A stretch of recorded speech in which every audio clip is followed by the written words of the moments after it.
Climate change.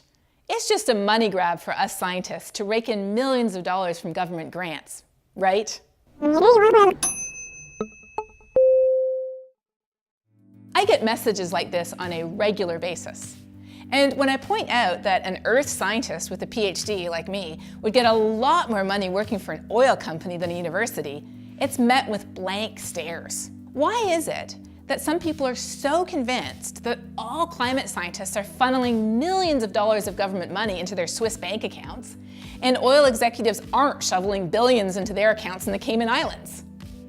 Part of it might be because grants always seem to involve such enormous sums that we often feel like are just being handed over to scientists on a silver plate to do something mysterious in their labs that would make any taxpayer scream. I'm a scientist, and I do get government grants. So let me pull aside the curtain and show you exactly what happens to that money. The biggest grant I ever got was for the stunning amount of $1.1 million to develop new ways to understand climate change at local to regional scales. 1.1 million seems stunning, that is, until you realize how far it really goes. I wrote that grant together with 4 other researchers from different universities.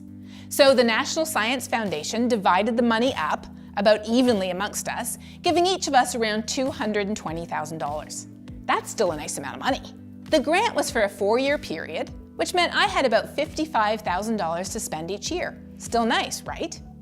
Then my university took about 50% of what I asked for. That's 1/3 of the total amount, to cover what's called facilities and administration costs.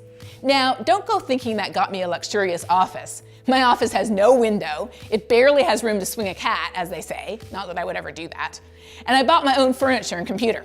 But the university does pay for internet, electricity, and an infernal amount of paperwork. That leaves about $37,000 for me to spend each year. With that money, I paid a graduate student the princely salary of about $25,000. I paid about $10,000 more to the university to cover their tuition, and I ended up with about $2,000 left over each year. First year, I bought my student a computer.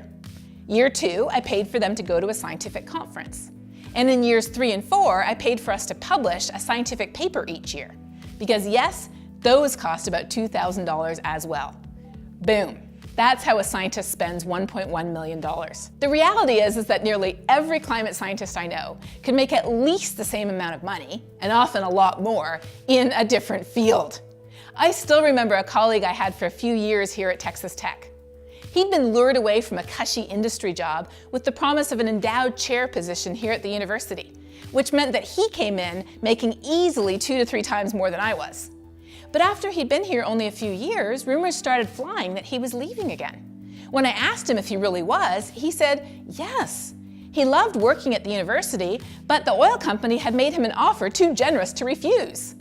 Greed is only one of the accusations that are hurled at us scientists on a nearly daily basis. Why? I think it's the idea that if you discredit the messenger, you can silence the message.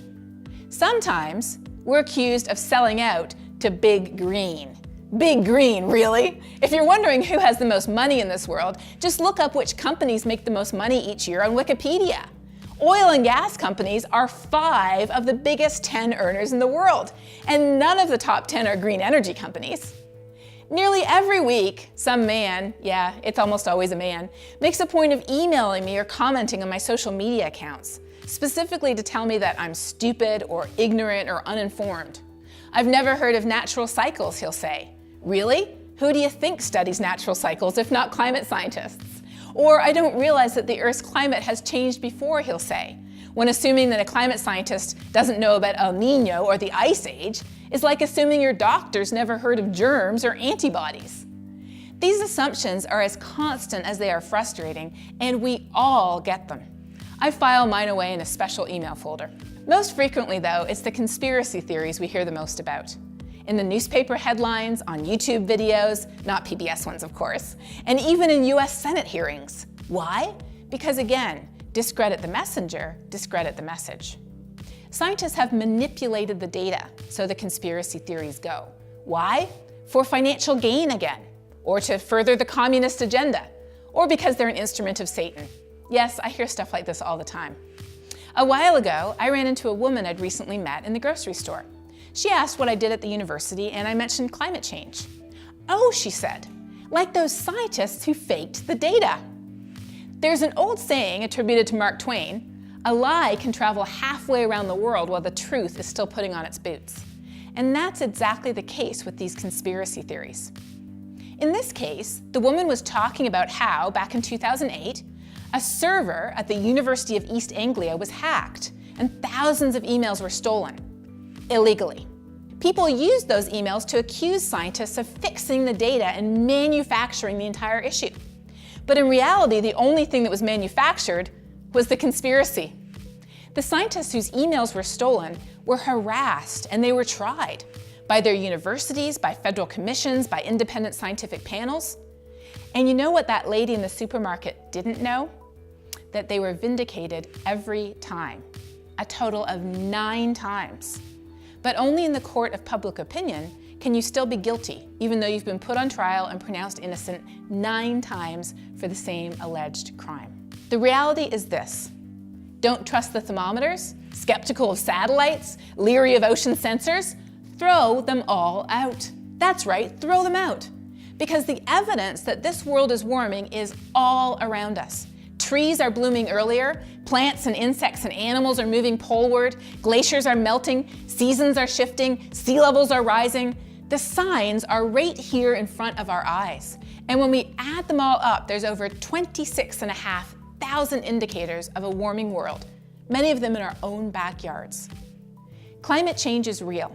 It's us, and it's serious. Shooting the messenger won't make it go away.